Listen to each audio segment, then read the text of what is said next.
From what I've seen in the past 20 years, not all students who ace IGCSE Biology perform very well in A levels.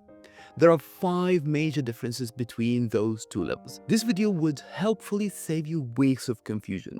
I'll break down exactly what changes as you transition between IGCSE and A-level biology, so you know exactly what you're going into. Let me first explain how A-level is structured. There are two main parts, AS and A2.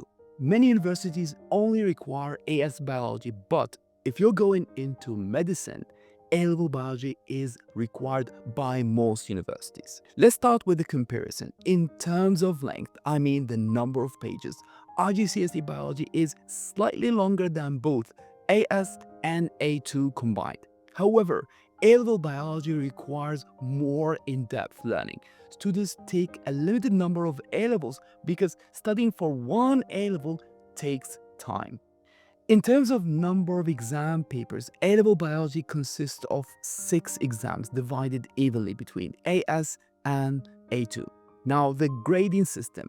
Unlike IGCSE, the highest grade you can achieve in AS is an A. You need to do A2 in order to get an A star. The questions in IGCSE Biology were mostly about recalling information.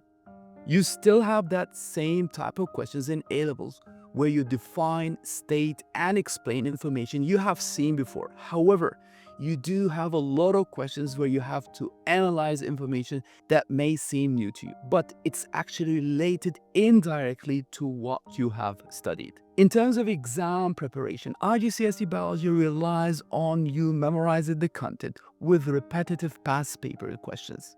Questions do repeat a lot, especially in Edexcel A-level biology, but you need to have a broad understanding of the entire subject by doing concept mapping, and more importantly, to train your mind on how to solve questions that require in-depth understanding.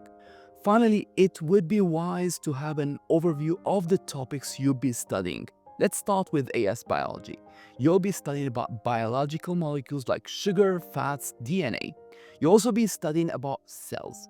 There's a large part about the heart and cardiovascular disease, in addition to ecology. For A2 biology, the main topics are photosynthesis, respiration, immunity, homeostasis, and gene technology.